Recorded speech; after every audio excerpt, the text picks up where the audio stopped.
final 13 appearances to end the season. Command got better. He kept the ball in the ballpark. It started working a little bit faster, too. Started to work in that changeup towards the latter part of the season as there he gets John Jay to swing and miss for a strikeout. Well, there was an outing against the Rangers in Arlington where we were just watching that radar gun because it was 99, 100, 101 consistently. But the difference was he was throwing those pitches for a strike. John Jay unable to lay off the high cheese. 1 on, 2 outs now for Lowry Garcia. It's 1 for 2 with the single. That was back in the 3rd inning. His White Sox down by 4 right now here in the bottom of the 5th. Pitch from Robles. That ball is ripped, but right at Cesar Puello, it's going to bounce right in front of him. So first pitch swinging is Garcia. He has his 2nd hit of the day. And now 2 on and 2 out. Oh, Vice President for the Chicago White Sox, our good friend Kenny Williams. Highly disappointed with not getting Manny Machado, but also with Kenny Williams to our right, Trent. Hall of Famer Jim Thome. And had the pleasure of spending some time with Thome as I was helping out with Vlad Guerrero in that induction last July. And what a gentleman. Also a close hand to Jerry Reinsdorf, chairman of the White Sox. And what a slugger. One of the all-time great bats. Comes to power. It's 22 years in Major League Baseball. That's Mr. Incredible right there. Talk about another guy revered in Philadelphia. Yes, he was. Still is. 2 on, 2 out here. Boy, what an experience being there in Cooperstown last year. Jose Mota, Vlad Guerrero. A once-in-a-lifetime opportunity. And cool to see for the Angels, the first Angel cap represented on a plaque in Cooperstown. First pitch strike on Abreu. A lot of pride in that, a lot of work. And Vladdy, no doubt, no hesitation whatsoever. Vladdy could not stop talking about learning how to win. He had some great teachers and Felipe Alou and Frank Robinson. In fact, now deceased Frank Robinson, rest in peace, over in Montreal. But he goes, boy, came to Anaheim, it was learning how to win as a group. And now packing my bags in August. That pitch catches the corner for a strike. 0-2 on Abreu. You know, Vladdy clearly and honestly said, you know, it made it a lot easier for me to go as an Angel because the Expos don't exist anymore. Sure. But you also saw how nice, how many Canadian flags were waved for Vladdy and how many fans made their way down to Cooperstown from Montreal. Yeah, his numbers were so close with both organizations. Obviously won his MVP as an Angel. Here comes the 0-2 on Abreu. This little dribble over to Rengifo, toss over to Urena. And there is the final out in the inning. So Hansel Robles comes in, gave up the hit to Lowry Garcia, but gets a strikeout and a ground out as well. We have played 5 here at Camelback Ranch in Glendale, Arizona. The Angels have a 6-2 lead, top of the 6th when we return here on the Angels Baseball Radio Network and Fox Sports West.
We certainly hope you're enjoying this spring training game presented by Best Western Hotels and Resorts. Due to time constraints, we now move ahead in the action.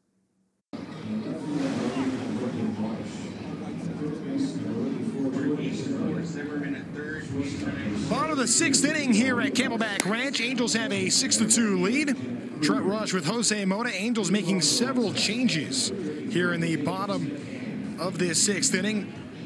Johan Urania was already at first base, but a new second baseman is Jahmai Jones. Third baseman Jordan Zimmerman. Leo Rivas is the new shortstop. Whole new outfield from left to right. Brandon Marsh is in left. Brandon Sandoval is in center field. And Brennan Lund is in right. Jack Kruger, the new catcher, and the new pitcher into the game. Former second-round pick out of UCLA. The Angels' #2 overall prospect, Griffin Canning. Great to see Griffin Canning back on the bump as Griffin Canning impresses with his first outing by being a strike thrower. Throwed every pitch, early counts, late count for strike, and also worked very fast when he first took the mound. First pitch strike on James McCann. I'll tell you what, with Canning, he is on the attack constantly with that zone. Griffin Canning, a guy that was a part of 2 combined no-hitters in Double-A last season. As he works the 0-1, that one bounces in the dirt for ball 1, 1-1 on McCann. But the thing about Canning is this guy worked a lot of innings, worked late into games at UCLA. You had to beg to pull him off the mound when he was pitching for the Bruins, and where he dominated for the Bruins. Well, the Angels paid attention to that because right after the draft, they shut him down and just said, let's get you into the system, get you into all the preventive programs we have here, get you accustomed to the medical staff and the things that you're going to be introduced to, and did the right thing in backing him up and not letting him pitch until last season. 2-1 here on McCann. That one missing that corner on the right side of the plate. So 3-1. And here's a kid living a dream pretty much, wearing Angels red from Santa Margarita High School. Yeah, South Orange County product. And there he gets McCann to swing and miss at a 3-1 pitch. He had the green light. Now it's a full count. So much to like about Griffin Canning, a guy that I know a lot of Angels fans are excited about. Really propelled through the system last year, pitched at 3 different levels, and finished the year in Salt Lake. But gives up a leadoff hit to James McCann here as that rolls into Brandon Sandoval's territory in center.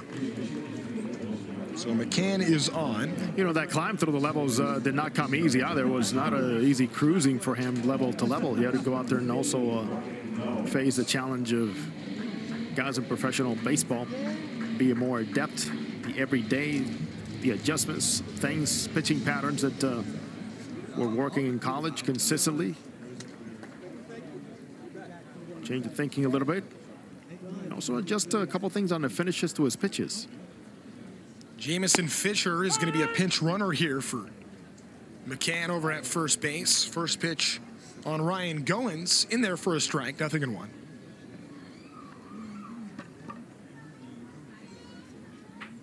And last year to pitch at 3 different levels, his first real season in pro baseball. I know a lot of scouts really like his slider, mid to high 90s fastball. There's a look at that fastball to get ahead, 0-2. You know, the way you see him is a very polished pitcher at this stage. Jose, you know, I mentioned those 2 combined no-hitters he was a part of last year. One of them came against the White Sox Double-A affiliate, the Birmingham Barons. As Goins lifts this one into center field, drifting over for it is Sandoval, settles underneath, and there's the first out for Canning. Anytime we talk to Canning, he starts spilling out names of guys that we fortunately enough had a chance to cover here in broadcast. I mean, he talks about Garrett Anderson and Erstad and Tim Salmon, Adam Kennedy, David Eckstein, John Lackey, Bartolo Colon. So certainly he's done his homework in history and attended many Angels games. I tell you what, as somebody that grew up in that time in Southern California, you can never forget those names. We will never forget those names. That 2002 run to a championship. And how fortunate we were. Pitch to Adolfo, bounces in the dirt. 1 ball, no strikes here with 1 out. And it's cool seeing so many of those guys still connected in the organization. Obviously, on the Fox pregame show, you can get a chance to work with Tim Salmon many times. He's always around. We've seen Adam Kennedy at times on that set. As Adolfo hits this one well, but it's right at Sandoval. And there's out number 2. Hard hit ball, but an out nonetheless. And now Charlie Tilson will step in. Got a couple of good swings off of his fastball. Upstairs has been a little bit more effective.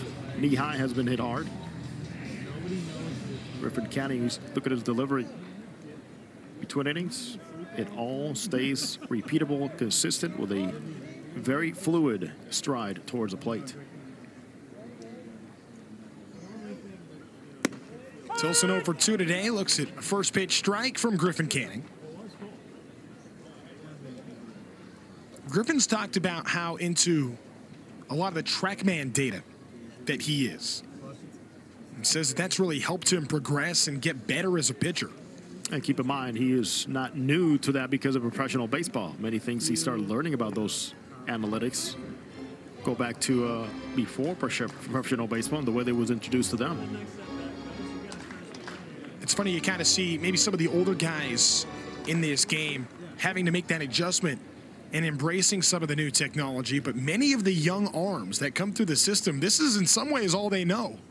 They think it's just part of professional baseball, so it's not really much of a change as that one misses upstairs. Let's pause 10 seconds for station identification on the Angels Baseball Radio Network and Fox Sports West.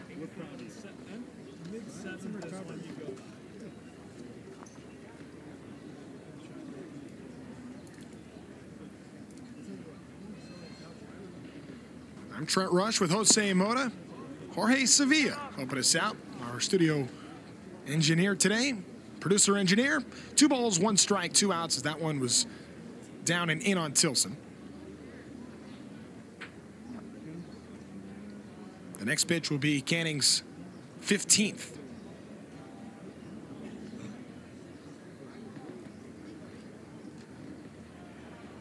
Runner on first base, a pinch runner, Fisher, as Tilson fouls that one back after a leadoff hit by McCann, the new catcher here for the Chicago White Sox.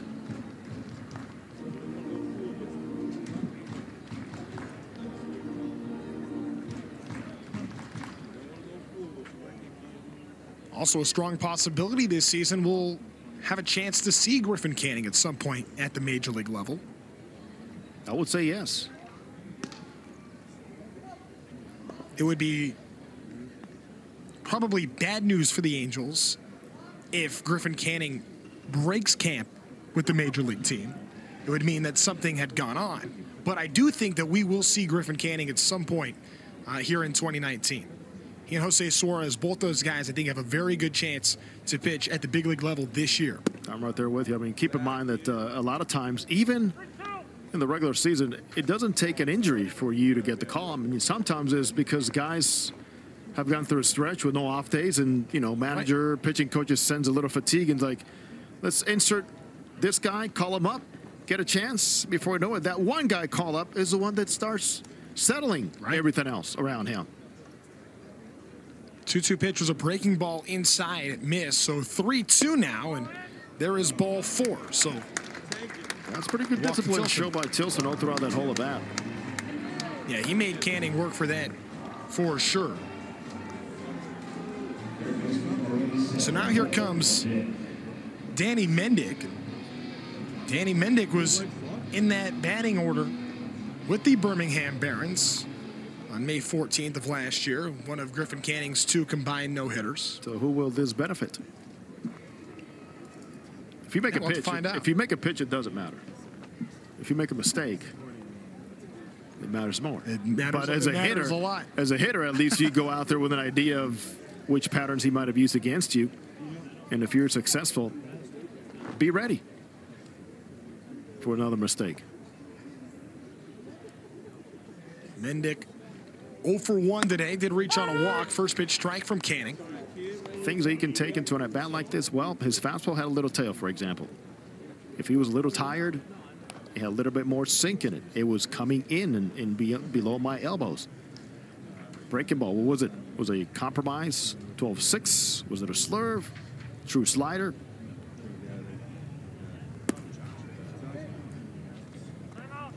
There is ball 1 on Danny Mendick. 1-1 the count, 2 gone. And then with all that information, Trent, you tell yourself, swing and strikes. It's so simple, Hosey. I don't know why people say baseball is hard. Just swing and strikes. No kidding. Sounds so simple from up here, yes.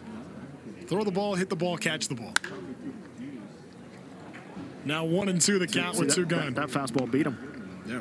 He did not expect that fastball to do what it did as it was traveling into that tunnel, almost inside to off the plate inside, and Mendick not able to get the barrel out in time.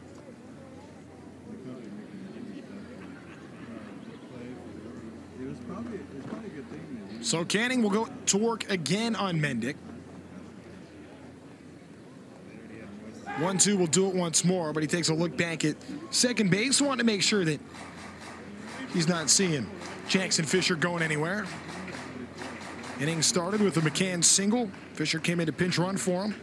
A couple of flyouts to center before Charlie Tilson drew that long walk the last at-bat. Angels with a 6-2 lead here in the bottom of the 6th inning. Thanks to a Jarrett Parker 2-run shot and a Caleb Cowart grand slam. 1-2 upstairs, and now it's 2-2 with 2 outs.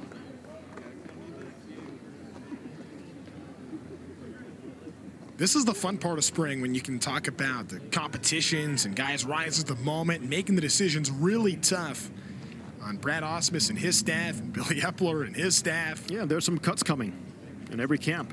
Mendick hits this one well down the left field line. That's going to score a run. Hustling over to third is Tilson. Tilson's going to be waved in. That one caught up in the corner. Marsh had to track it down. 2-run score on the double for Mendick. And that makes it a 2-run game. Angels still have a 6-4 lead, but a pair on the board here in the 6th for the White Sox. Well, in our conversation, we're talking about who has the advantage. Well, you make a pitch, it doesn't matter. You're going to get some people out, but for the White Sox, to their credit, since Tilson, and even before Tilson, well, Adolfo making hard contact, and that familiar idea about what Canning threw to Mendick in that game, and Double-A, there it is, well applied on a pitch that, yes, should have been hit hard up in the zone. It's about making mental notes of everything. Pitch on Engel, breaking ball for a first pitch strike.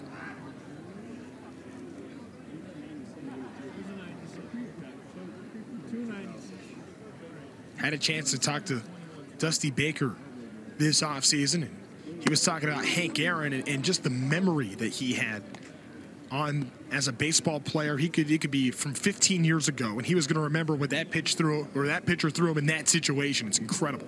1-1. All those mental notes. That's what makes some guys superstars and get above and play above a higher level for many years on a consistent basis.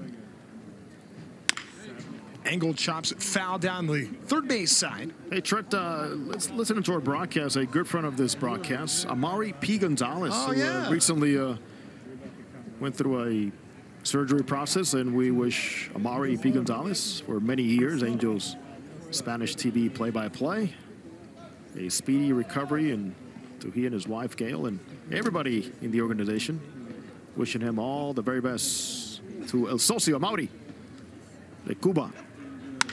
1-2 pitch is lifted to left field. Back forward is Marsh, who's going to settle underneath just in front of the track. And there is the out. But 2 runs able to score in the inning. Came on the Danny Mendick 2-run double. That scored a pair. Still a 2-run lead for the Angels. It's 6-4. Halos lead the White Sox. 7th inning coming up. You're listening to Angels Spring Training Baseball on the Angels Baseball Radio Network and Fox Sports West.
More changes here in the 7th inning for the White Sox. Angels with a 6-4 lead here at Camelback Ranch in Glendale, Arizona.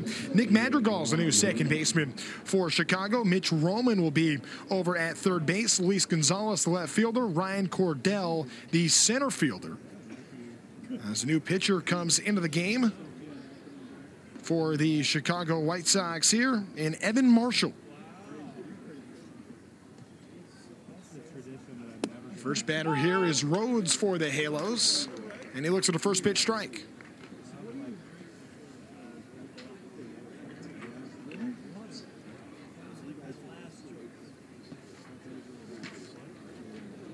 Joan Ureña. Ureña, excuse me. Makes an appearance. Ureña came into the game to play first base earlier, swings and misses there. Now the count is 0-2.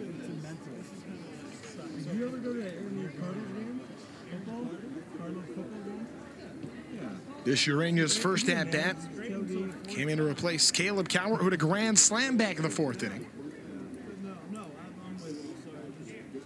He's been playing defense since. Here comes the 0-2. And he swings and misses there. And Marshall comes in, gets a 3-pitch strikeout, 1 away.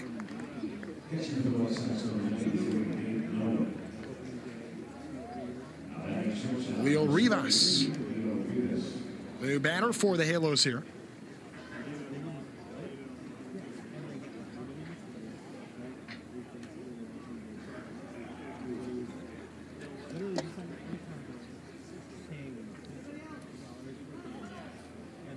So Leo Rivas sets up for this first plate appearance of the day.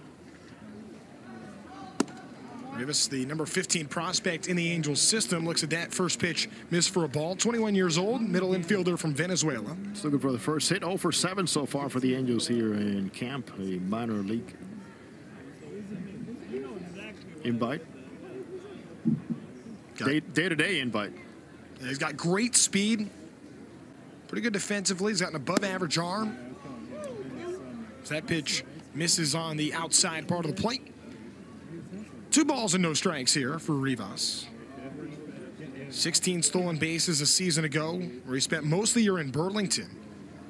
A guy that only hit .234, but found a way to get on base.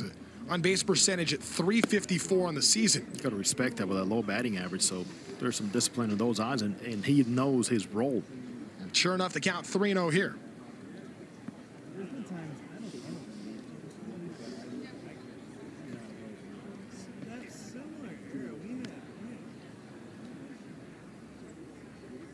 Here's the pitch from Marshall, and there is strike 1. Taking all the way, Rivas in that at-bat.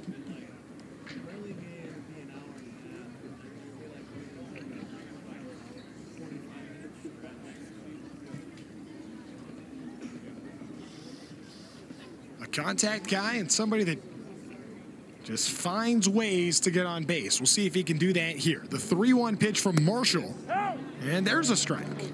So now the count is full with 1 gone in the top of the 7th inning. If you're just joining us, it's a 6-4 ball game. Angels have the lead. Started on a Jarrett Parker 2-run shot in the 2nd inning, and then a Caleb Cowart grand slam in the 4th. White Sox just scored a pair of runs in the last inning on a double by Danny Mendick. And Trent Rush pinch hitting for Terry Smith. A brief three-day stint. Righty or lefty? I'm a righty. Okay. It's important to get that. Take 2, go the other way, get a base hit. All I'm asking is you don't look at any of my Little League stats. That's all I can ask for. You can find those now, too? Probably. Nowadays, they probably have TrackMan in Little League. They do. It's fun. I was seeing. Might as well introduce them now. It's part of the game. I saw some. We've got to embrace that. I saw some exit velos for some JV high school players. I believe it. The other day, it was a little jarring though to see some of those exit velos to what we're used to seeing at the big league level. I'll tell you that much. It's all the standard that is set. Somebody's going to be above. Somebody's going to be average. Somebody's going to be below.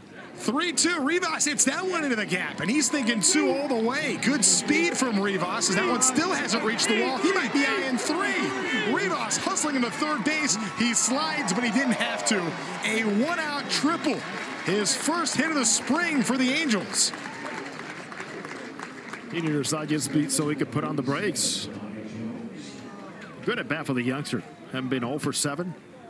Looks up to the sky, thankfully. And gets that one out of the way. And the fun thing is, you get that first one out of the way where you can go out there and just show some speed. Boy, there's even more relief in that.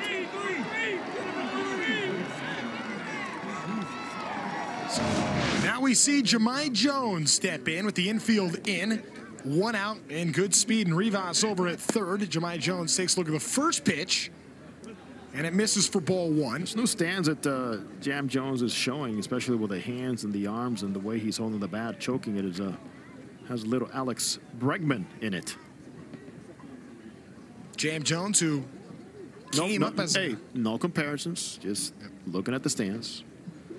Alex Bregman is a superstar player. Boy, he is a tough cookie with a uniform on. I respect that Astros third baseman. You know, that's another guy, too, last year that could have gotten more MVP votes than he did. He's a tremendous player, man.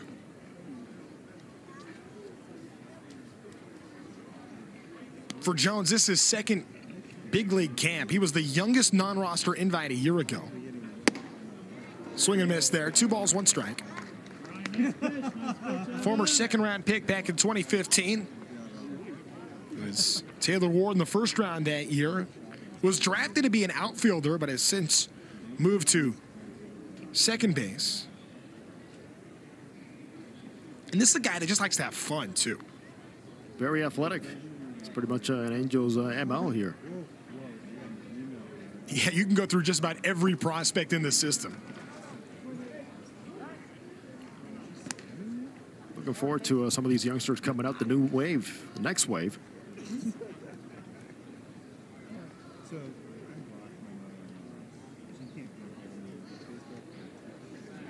So 3 balls, 1 strike. Is McCann able to block that and keep it in front of him?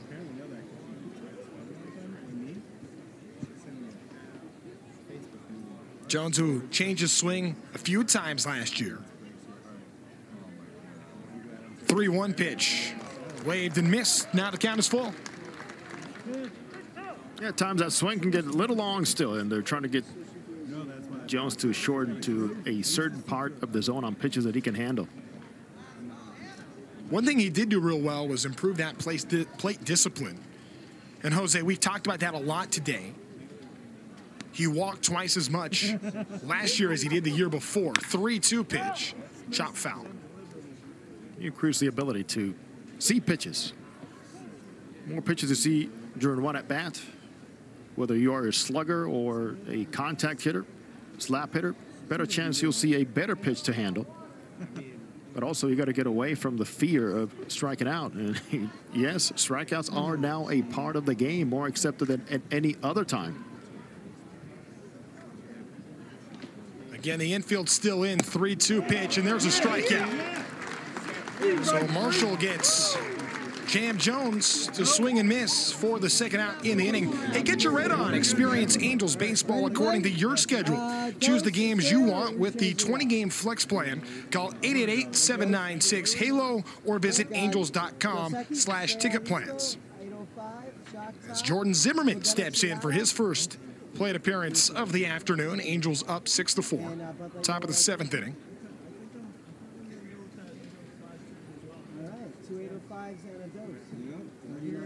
Jordan Zimmerman, a 2016 7th-round pick. Looks at a strike. Pretty familiar with the Valley here in Arizona from Mesa. There's a lot of good players in the area. Get to play year-round pretty much. And the many outstanding facilities that exist here in this entire Valley of the Sun. First pitch on Zimmerman was a strike, so was the second. So no balls, 2 strikes with 2 outs here. That's 2 of them, and that's where I got 7 back. Boy, Zimmerman sure impressed last year in his first game in Inland Empire. He ended up hitting .231 on the season, but How about his debut? 4 hits, drove in 5. Welcome to the Cal League. Zimmerman, a guy with good potential. Still a lot of work to do, but has shown flashes. 0-2 pitch upstairs. 1 ball, 2 strikes. That's a pretty cool can, too, man.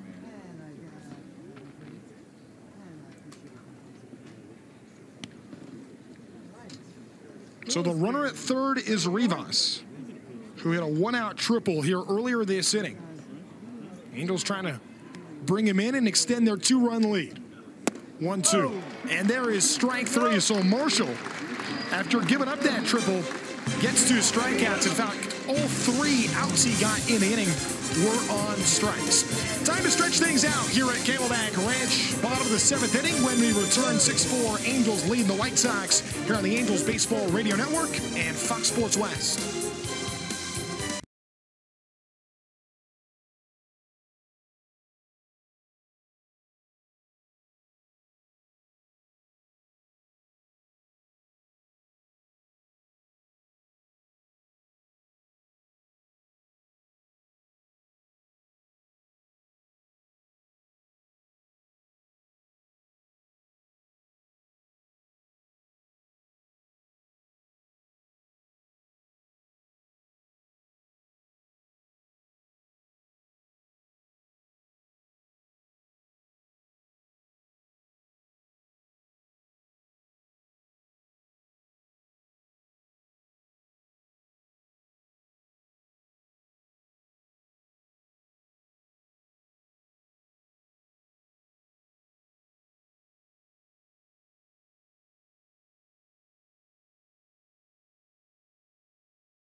Griffin Canning back out for the home half of the 7th, pitching for the Angels. Halos have a 6-4 lead. Blake Rutherford steps in to lead things off. The right fielder for the White Sox, another premier prospect in this White Sox system. 1-0 pitch misses down and in, so now 2 balls and no strikes. Mark Gubicza knows a thing or two about this young man, Rutherford. Premium talent, as you say, Trent. Hey, this guy, I mean, he was in consideration to go #1 overall that season. Good pitch there from Canning, but it missed. 3-0. Well, velo on that. Well, we'll see some location improvements, hopefully, this inning here for Griffin Canning, who's been stretched out for a second inning of work. The elevation cost him in the first inning. And it might have been a little bit of the jitters because some of the breaking balls he was not able to spin consistently down in the zone. There's probably something to be said for being a starting pitcher and having to learn how to come out of the bullpen here in these spring games. It was a great bounce back, great changeup. Chaminade High School, as you mentioned. And Coach Gooby. And there's a punch out for Griffin Canning. Rutherford watched that one at his knees for a strike. Former first-round pick of the Yankees back in 2016. Goes down looking, 1 gone here in the 7th. Oh, the ability to pitch backwards is a beautiful thing. Get it to the hitter's mind. You just threw the off speed, and he might go back to that, and before you know it, just not shy away from the #1 location and late cut. Not fastball. Here's Canning now on Laz Rivera. 1 ball, no strikes here with 1 gone. On a very pleasant afternoon at Camelback Ranch. There for a strike. Breaking ball.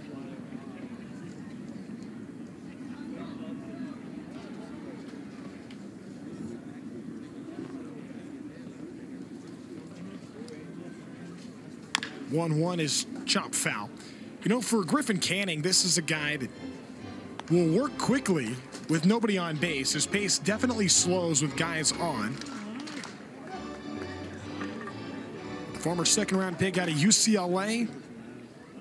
And I know we heard it many times, perhaps at UCLA, hey, slow it down. So you're able to get the concept together of what you need to do. Don't let the hitter rush you into making a pitch that you don't want to make. 2 balls, 2 strikes, 1 gone. Canning's pitch ran just a little bit inside. I recall Pedro Martinez, Hall of Famer, once time telling me, and he goes, hey, when I have men on base, I work a little quicker because I don't want to give him too much time to think, but it's because I'm already thinking a pitch ahead on what I want to throw. Sure. 3-2. That one fouled back into the screen. And it's an art that you learn as you progress and get experience. The pitch before that I thought was a good one from Canning. 2-2. Inner part of the plate just off. He's made some good ones. Not wanting Rivera to get comfortable. 3-2. This one, Rivera absolutely crushes. Way deep at Camelback Ranch. Rivera with the shot, and now it's a 1-run ball game. Oh, he's made some good ones. That was not one of them. Another pitch all dictated to get that swing to the elevation of the pitch. And just missing enough and getting too much of the plate on that one. Canning threw that one fastball 2-2. That was a little bit too far inside. That one got too much of the plate, and there you see what happened. So that's going to be it for Griffin Canning. It's a 1-run game. Angels have a 6-5 lead over the White Sox here in the bottom of the 7th. New pitcher coming into the game when we return here on the Angels Baseball Radio Network and Fox Sports West.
Bottom of the 7th inning where the Angels have a 6-5 lead over the White Sox here at Camelback Ranch. Halos on the road. They'll be back home for the Chicago Cubs tomorrow.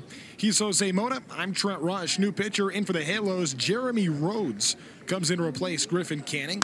First pitch from Rhodes gets absolutely ripped by Matt Stoll down the right field line. Stoll's headed for second base. He'll get there standing up.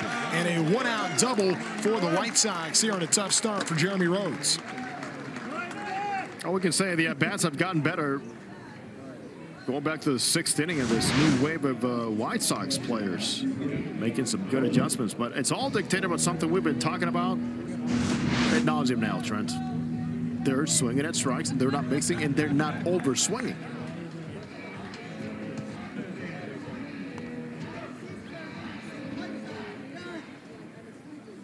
Keep going, White Sox. Come on. Nolan, the new catcher for the White Sox here. Placing McCann from earlier, steps in a situation with the runner in scoring position and 1 out. The pitch from Rhodes in there for a strike.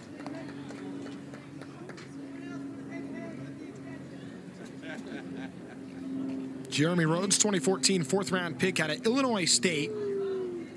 Big guy, 6'4", 250 pounds from Atlanta. 26 years old. Gets ahead, no balls, 2 strikes here.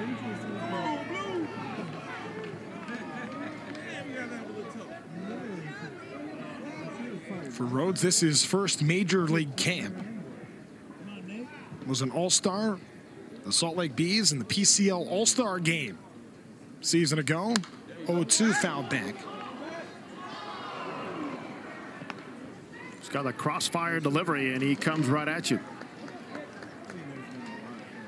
Every time he's coming to a game, the one thing we see is a slight hesitation by right-handed batters until a couple of pitches in. Because he is coming right at that front shoulder, front hip in that batter's box. The 0-2. He watches that one miss the plate. One thing you also notice on Rhodes is how long it takes that front foot to land, which at times can get in the way of his arm being in a good slot on a consistent basis. But he does have the arm. Good zip on that fastball. The 1-2 pitch right back into the screen. Nolan just missing that one from Jeremy Rhodes. Jeremy Rhodes had a pretty good year last year. 2.54 ERA, bouncing back and forth between AA and AAA. There was, I don't know if fear is the right word, but maybe some concern he could be a Rule 5 draft pick. He was not taken in that Rule 5 draft. Which means he was exposed to other ball clubs. 1-2, again fouled off. Nate Nolan working a good at-bat here, but Jeremy Rhodes at one point last season with Mobile early last year threw 20 straight scoreless innings. Then got the call to the AAA. He's one of those guys that early in camp, you see him walking around and, you know, there's always a hustle, a little pep in that step. He wants to make sure he was in the right place, doing the right things, his skills and learning and watching bullpens very closely from other guys. And then with all the cameras on him and all the things that are measuring so many different aspects of pitching, even in bullpens, he was quite studious about it. 1-2 pitch in the dirt. So 2-2 on Nate Nolan here. Nice hands shown there by Angels prospect behind the plate, Jack Kruger, receiving that pitch. Hey, we've had a lot of excitement today. Jarrett Parker, a 2-run homer. And Caleb Cowart hit a grand slam earlier today. Laz Rivera in the last half inning. Actually, earlier this half inning, hit a home run, the third of the day. 2-2 pitch, again back into the screen as Rhodes having to work hard here against Nate Nolan. You see Nolan, the first 2 pitches to the last 2 pitches, and how quickly he is able to get the hands in a good position, all dictated by where his front foot is landing and when it's landing. He has been a couple of pitches right on, just missing. Here comes the 2-2. Nolan hits this one towards Zimmerman. Zimmerman airmails the throw of the arena. And that's going to bring in a run with Skull over at third base. And just like that, this game is tied. Well, Rhodes made a good pitch, able to jam the hitter Nolan. And in that case, for a young third baseman, no rush at all. He just did not have his feet properly positioned to not allow that front shoulder to fly open as he makes that throw on the run.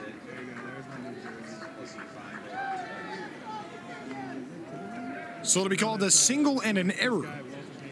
And Nolan able to end up at second base after all that. Now a 6-6 game. Meanwhile, Rhodes sees this one get away from Kruger. That was in the dirt. And scooting over to third base now is Nolan. Now they have the potential go-ahead run, standing 90 feet away with one out. Nick Madrigal, the batter.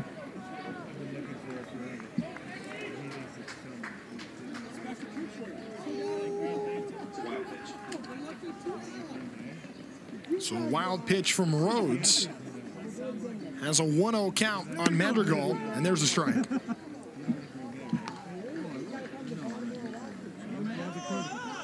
Nick Madrigal. Big leg kick for the little guy. Considered to be the number 4 prospect in this White Sox system. Top 50 in all of baseball. Lifts this one back behind second base. Back forward is Jones at the edge of the dirt. And Nolan's going to have to stay put at third base. 2 outs. Very upset Madrigal, and throwing his bat towards the on-deck circle. On a pitch that was all about not being able to time correctly. He's got that suspended stride when he loads up with his backside to get his weight transferred. Preston Tucker, the new batter for the White Sox, coming in for Mika Rodolfo. Went 0-for-3 with a couple of strikeouts today. First pitch on Tucker misses outside, ball 1. Tucker trying to get back in the mix. Big league talk. For many years, up-and-coming prospect. He's got some big-time power. The 1-0. In there for a strike. 1 ball, 1 strike now. Here in a 6-6 ball game. Pair of runs in the 6th for the White Sox, and another pair here in the 7th. Jeremy Rhodes trying to make sure it's not more. Here with 2 outs and the potential go-ahead runner at third. Tucker checks his swing, appeal down to third. Yes, he did go. So there's strike 2. 1 ball, 2 strikes. Tucker non-roster invited here by the White Sox. Astros debut back in 2015. Quickly had 13 home runs and 300 at-bats for Houston. Before being shipped out to Atlanta and then Cincinnati. The 1-2 pitch. Looked at outside by Tucker. 2-2. Rhodes already at 17 pitches here in the inning. Didn't get much help on the E5. All part of spring training. Tucker swings and misses there, so Rhodes able to strand that runner at third. So we will go to the 8th in a 6-6 ball game. As Tucker goes down on strikes, we'll be back for the 8th here on the Angels Baseball Radio Network and Fox Sports West.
MLB Network. Jose Briseño going to get his first plate appearance of the afternoon here. We're in the top of the 8th inning from Camelback Ranch here on a glorious desert afternoon. You can't ask for much better temperatures. Very little breeze. 72 degrees outside. It's a 6-6 ball game. The Angels at one point had a 6-2 lead in this game, but a pair of runs in the 6th and 7th for Chicago have tied this game up. Jose Ruiz, the new pitcher into the game for the Chicago White Sox here. Ruiz a righty. First pitch on Briseño's in there for strike one. 24 years old from Venezuela. And Briseño last time up was against the Reds, and he drove a ball to deep center field, slicing towards right center field. And continues to make adjustments in the batter's box, now tilting the bat a little bit more. Points back as he starts. Briseño a hitter only today. For Jose Ruiz, this is a guy that pitched at 3 levels last year, spent most of the year in Single-A Winston-Salem, played some in Double-A with Birmingham, but then made a major league debut as a September call-up last season. Well, think about where he started and where he ended up and why. To go from Single-A to the major leagues, you don't see that happen very often. That tells you a lot about him. How highly they think of him, how he was able, with Don Cooper as the pitching coach, to all these ideas filter down through the system, being applied, necessity, injuries, standings, all things dictated to say the time is now for this young man. 4 strikeouts in 2 1/3 major league innings. Pitch on Briseño, missing outside. 2 balls, 2 strikes. 3,796 on hand here at Camelback Ranch today.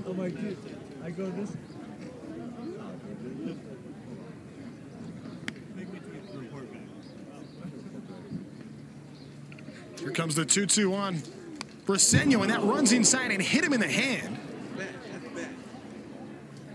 And he will go to first. Good thing it only grazed him. Yeah. There's one thing you don't want to be thinking about right now, but as you battle for a backup spot as a catcher, and therefore Angels manager Brad House to have to worry about somebody having to come back from getting hit by a pitch in that situation. So thankfully, well, more than just a scare for Briseño. Yeah, first and foremost, that's the most important part of spring training. It's health. And Briseño is on. It sounded worse because it hit part of the bat. As now Jack Kruger will step in. Going back to Ruiz for a second, this is a guy that started as a catcher.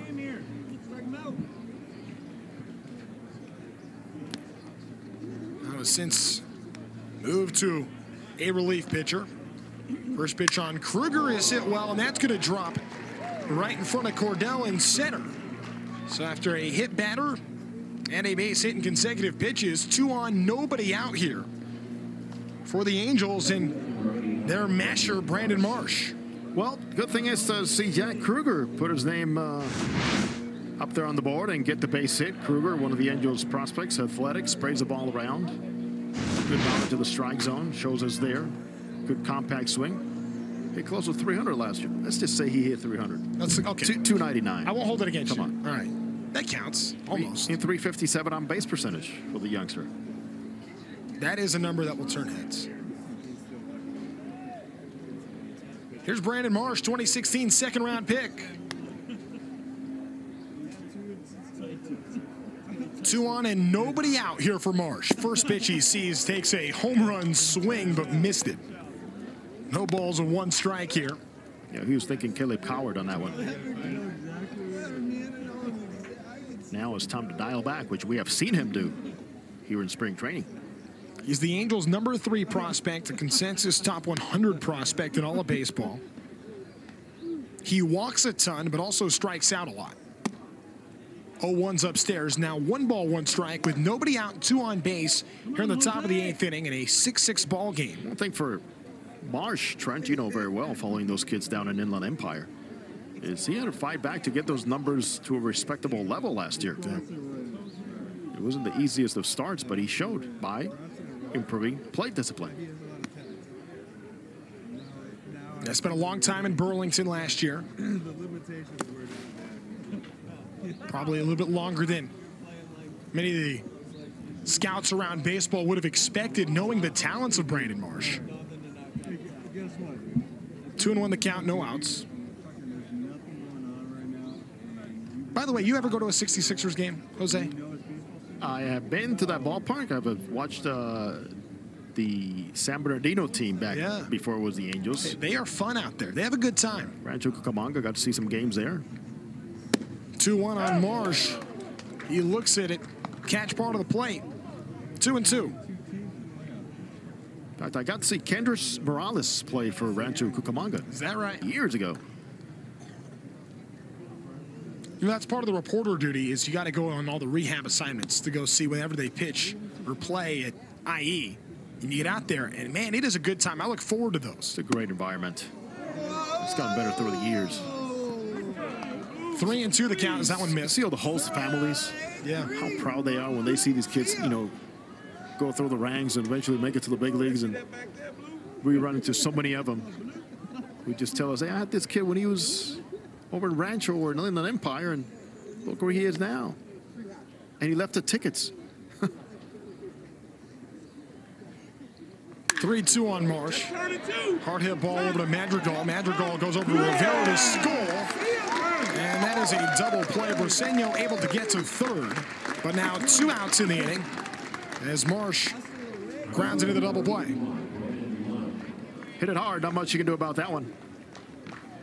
Second baseman Madrigal, nice job on one knee. He quickly got rid of that baseball to get a very speedy runner going down that line home to first. Going back to that experience, though, I mean, baseball that's where it's like real life. A lot of these players will have off-season jobs, trying to work to make ends meet while chasing a dream. And every 2 weeks, that check is very small. That's why the host families play a huge role. Right. So we see 4 or 5 guys, 6 guys living in an apartment. Brennan Lund, the batter here for the Angels. He steps in for the first time today. Ball's 1 strike. Pitch from Ruiz, fouled back, so now he's behind. Lund is 0-2. And you know what happens too, Kent? You've lived it. When those rehab big league players come, boy, they look forward to that spread. Because it's coming. Hey, I was there when Trout broke his thumb a couple of years ago at IE. He was there I think he was there for 5 days. Man, they were loving that. But the other part, too, they got a lot out of that experience to learn from somebody like that. As Lund swings and misses there, a strikeout. So the Angels get a runner to third, but strand him there.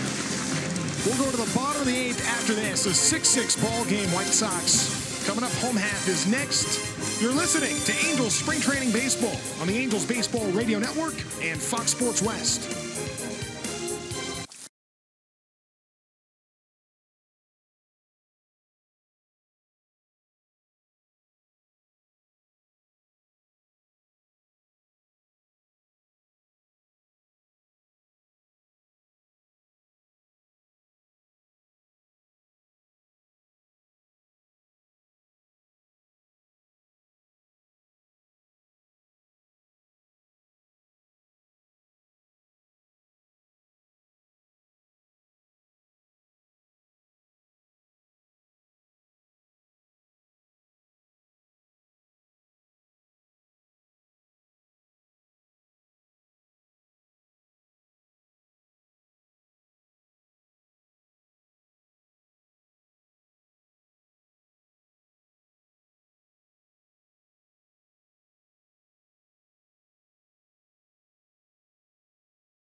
6-6 ball game, top or bottom of the 8th inning. Hiso Seimota, I'm Trent Rush, Ty Buttrey, the new Angels pitcher, coming into the game for the Halos. Another one of those important pieces from a season ago that the Angels were able to get at the trade deadline. Came over from Boston last year, part of the Ian Kinsler trade, and what a difference he made to the Angels bullpen. As Luis Gonzalez gets to step in for the first time today. First pitch from Buttrey. Gonzalez shows bunt. It's a strike. We quickly learned from Buttrey he's not afraid of the big moment. He was looking forward to the opportunity to be a big leaguer, and he thrived. He got put into tough situations, and boy, he absolutely turned it up a notch. 1 earned run in his first 14 appearances last year. Yeah, you can sense there was some frustration building with him, and seeing so many guys coming through the ranks in the Boston Red Sox, and the Angels wasted no time in giving him that chance. Hey, speaking of wasting no time, a 3-pitch strikeout. Gonzalez goes down. Buttrey making quick work of him. The bottom of the 8th is brought to you by Rotolo Chevrolet in Fontana, the #1 Chevrolet dealer in California. Rotolo is pursuing excellence every day, so visit them today at rotolo.com. DJ Peterson, the next batter. First pitch from Buttrey. Breaking ball for a strike. Could be a very interesting bullpen for the Angels. A lot of hard throwers.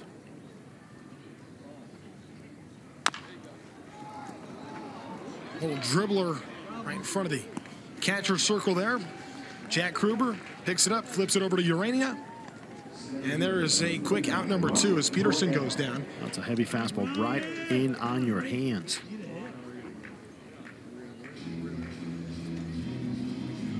Ryan Cordell, the next batter. It's interesting, Jose, you bring up about the Angels bullpen.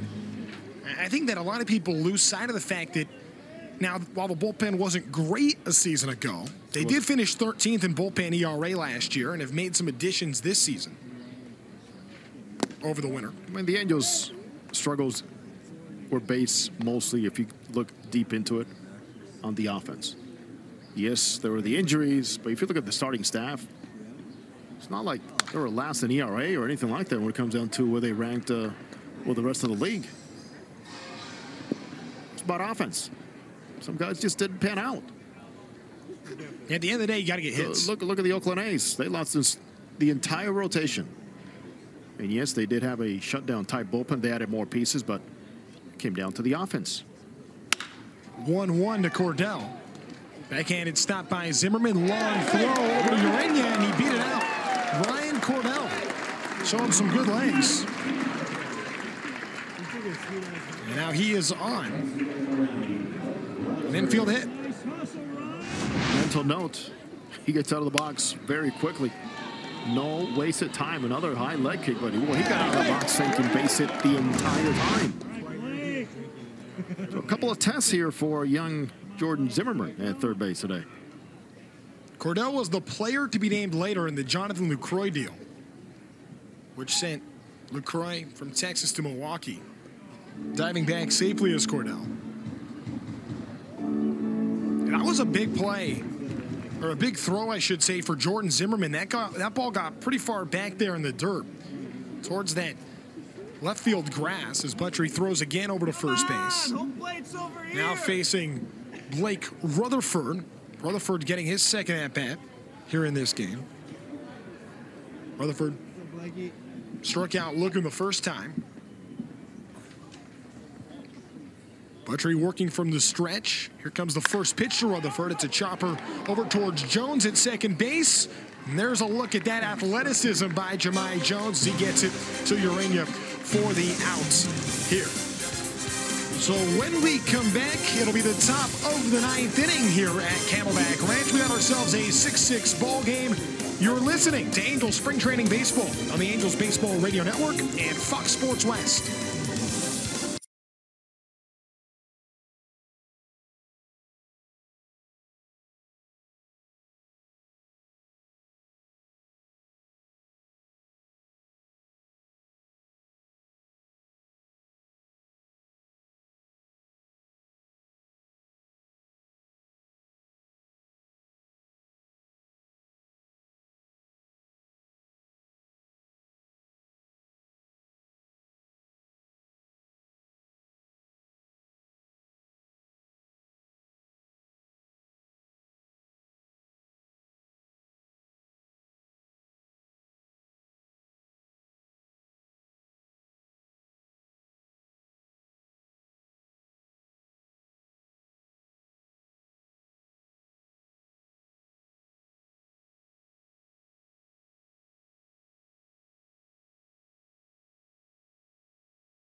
therapy.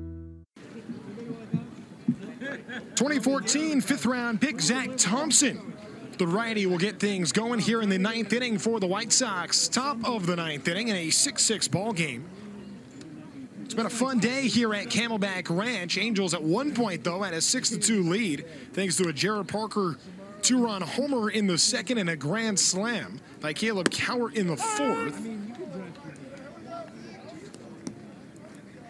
Brandon Sandoval going to lead things off for the Angels here. First pitch on him was a strike. Sandoval hit close to 300 in the last 2 months of last season.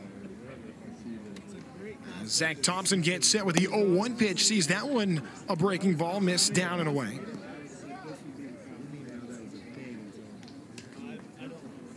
Zach Thompson, 25 years old, out of Fort Worth, Texas. Spent most of last season in Single A in Birmingham. Their Double A affiliate as well. 1-1 is in the dirt. 2 balls, 1 strike. Ended up going 6-1 last year with a 1.55 ERA over 43 relief appearances. And in those 75 and a third innings, punched out 76. Hitters hit just 206 against him. So Zach Thompson, a promising arm in this White Sox system after the year he had a season ago. 2 balls and 1 strike here. The Angel batter and Brandon Sandoval, as that one misses outside. Let's pause 10 seconds for station identification on the Angels Baseball Radio Network and Fox Sports West. You can call them out after, too. That counts for me, man.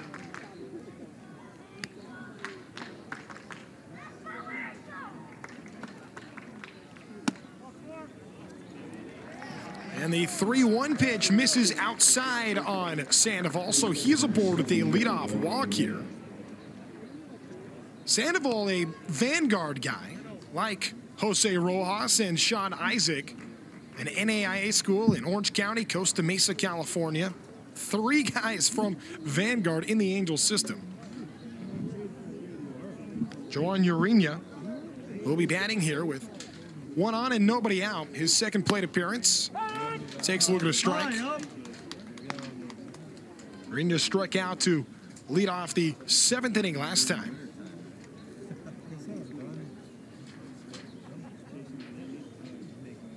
Urena was with the Mets since 2012 before signing with the Angels this offseason. A 1 pitch hit hard down the right side. It's going to be a foul ball. Skoll was trying to pick it over there at first base, but it was on the wrong side of the chalk.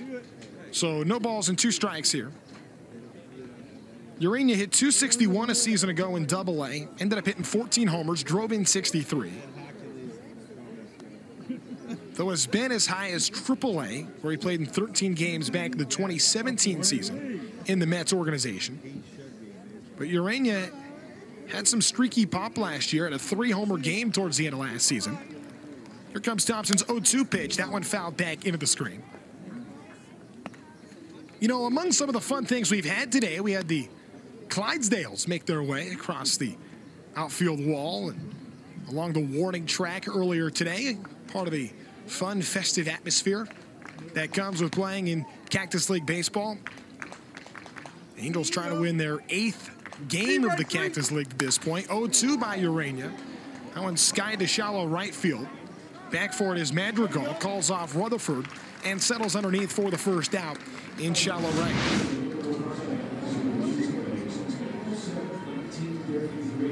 So Leo Rivas will come up here. How about Rivas with that 1-out triple to start the 7th inning? He would end up being stranded over there at third base.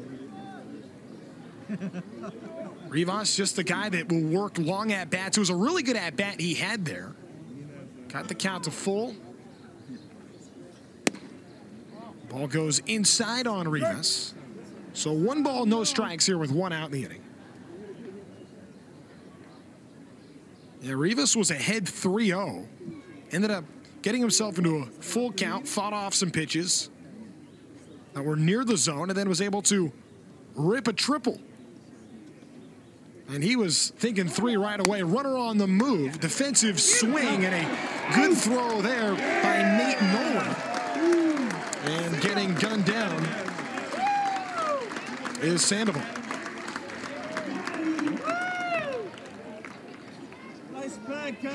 So a strike amount, or a strike and a throw amount, not a strikeout. 1 ball, 1 strike here with 2 gone on Rivas. It's 1 for 1 today. Really good throw right there. And that time, looked like Sandoval sitting duck. Good throw there by Nate Nolan, the catcher for the White Sox, as that goes back into the screen by Leo Rivas. So now 2 strikes on him. 1 ball, 2 strikes, and 2 outs. Here in the top of the 9th inning, the Angels will take on the Cubs tomorrow in Tempe. That'll be a noon Pacific start, 1 o'clock local here in the Arizona Valley. 1-2 pitch, little dribbler over towards the first base side. And there's Skull there to pick it up, takes 1 step over to first, steps on the bag for the final out of the inning. So the bottom of the 9th is next in a tied game, 6-6. Chicago due up here in the home half of the 9th inning. You're listening to Angels Spring Training Baseball on the Angels Baseball Radio Network and Fox Sports West.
Baseball.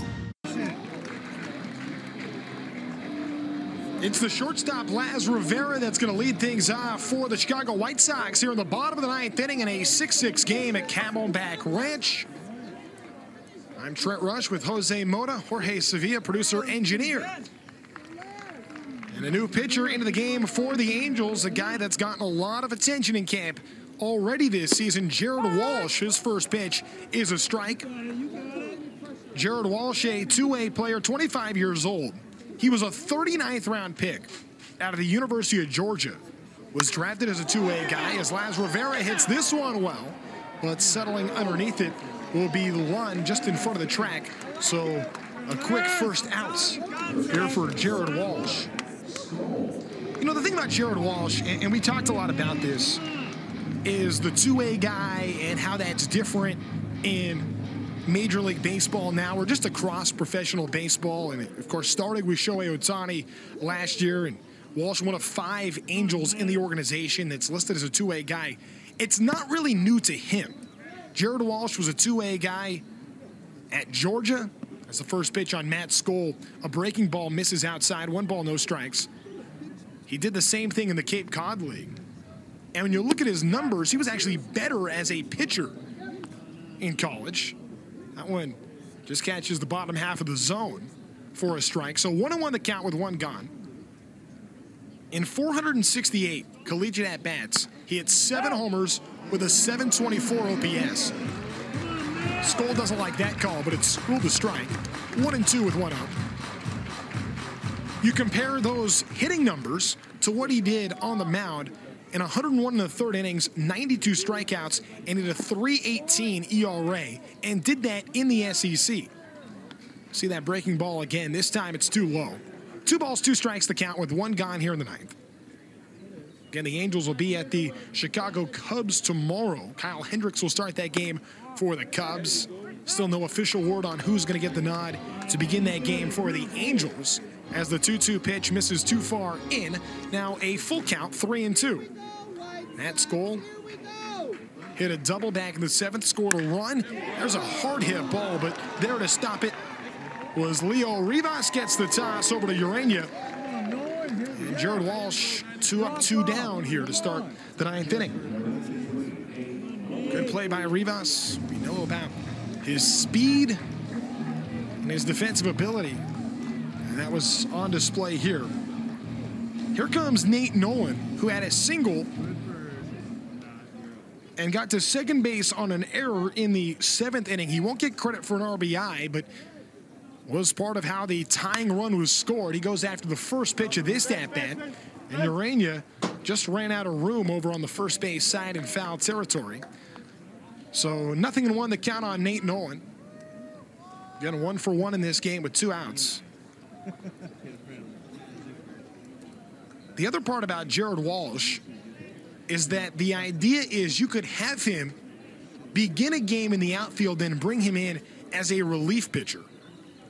You can call it Little League style, like he did in a press conference if you want, but sees that one miss. 1 ball, 1 strike. But that's the idea, in being able to show that kind of versatility. Now, he can't go the other way. If he starts on the mound and then moves to an outfield position, then in the American League you lose your luxury of the DH. Chopper over to Zimmerman. This time a good throw to Urania. He had an error earlier, but gets that one here. So a toss on down to first. And we'll see if this is going to be the end of the game here. We have played 9 full innings of a 6-6 ball game.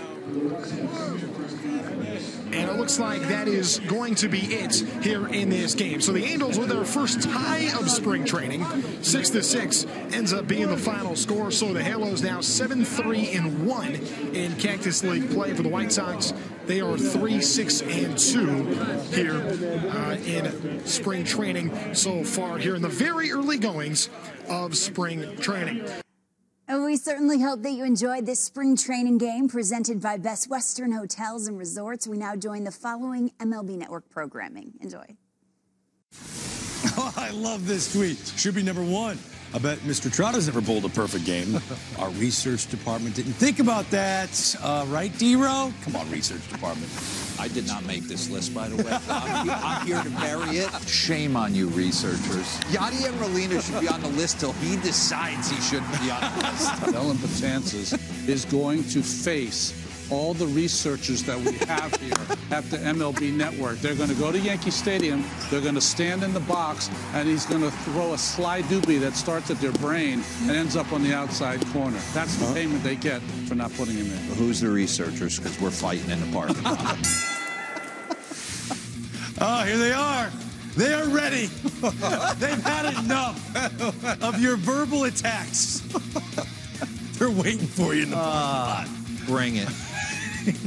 Again, our research staff, loaded with so many intelligent, bright, passionate people that love the game of baseball. If you didn't get 760 on your math SAT, don't even come here. Exactly. Don't even come exactly. to August. They worked really hard to put this list together. Is there a way to do it better? Is there a way to improve our criteria for making this list? How so?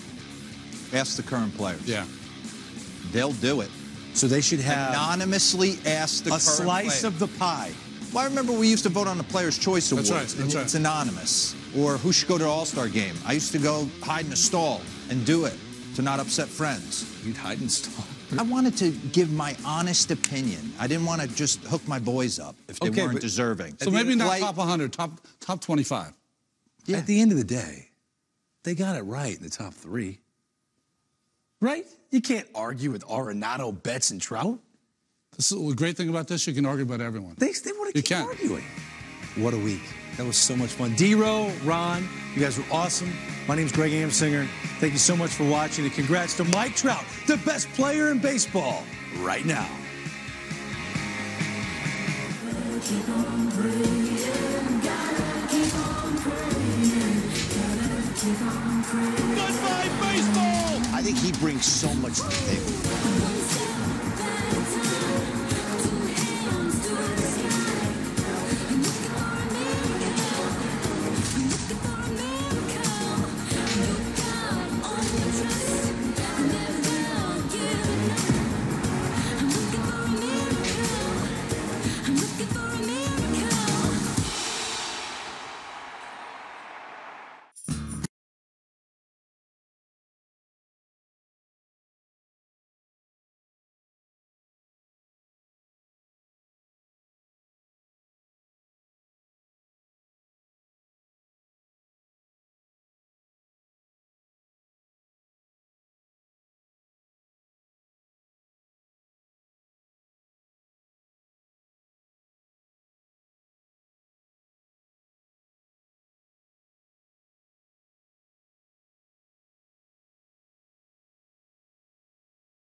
Now.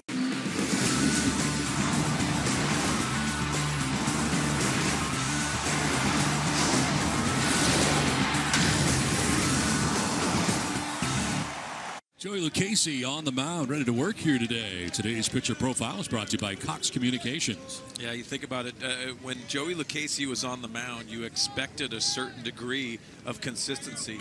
Moving forward, Joey Lucchesi has to add to his repertoire and possibly pitch deeper in the ball games. Lucchesi 8-9 last year, 26 starts during the regular season. Jake Bauers standing in here for the Indians.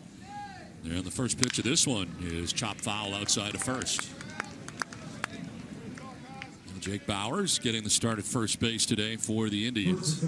Last year in 96 total games, 11 homers, 48 runs batted in.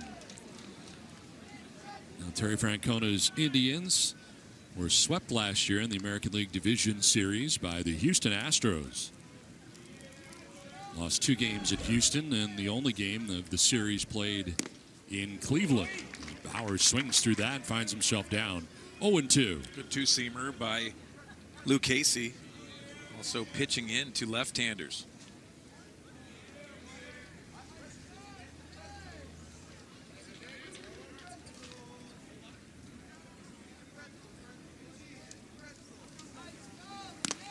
Strike 3 call.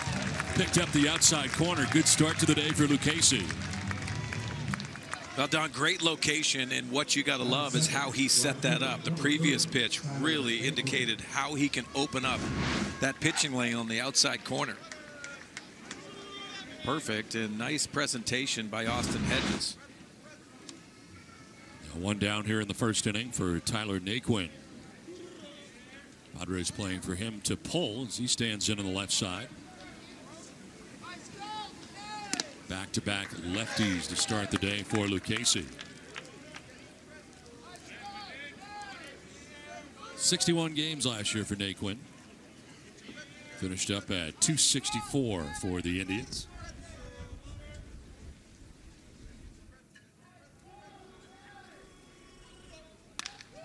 Skies one to left center field. Myers and Margot, and Manny Margot calls off Myers. Makes the catch, 2 down. Let's check out the rest of the Cleveland Indians starting 9 for Terry Francona today. Jake Bauers at first, Tyler Naquin in right with Jose Ramirez at third base. It is Hanley Ramirez, the DH, in the cleanup spot. Kevin Plawecki does the catching. Greg Allen in center. Jordan Luplow in left field with Ryan Flaherty at second base and Eric Stamets at shortstop, bats ninth. 2 down for Jose Ramirez. Now the Indians finishing in first place last year in the American League Central for the 3rd straight year. And big year again for Ramirez. 39 home runs, 105 runs batted in. Wasn't much of a race at all in the AL Central last year. They finished 13 games in front of the second place Twins and 33 games in front of the last place Kansas City Royals in that division. You know, Don, I think that's what hurt them going to the playoffs. It wasn't that need to win down the stretch. Everything was sewn up, and sometimes mentally you can take a back seat. Not playing those important games, I think it affected them in the playoffs. Ramirez to right field. Franchi Cordero backpedaling a few steps, takes care of it. Nice first inning for Joey Lucchesi. 1-2-3. Padres are coming up from Peoria.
Let's check out the Padres starting 9 for Andy Green today.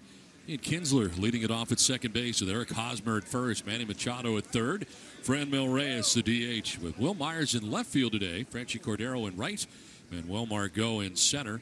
Austin Hedges does the catching, batting 8th, and Luis Urias at shortstop bats 9th. Here is Ian Kinsler.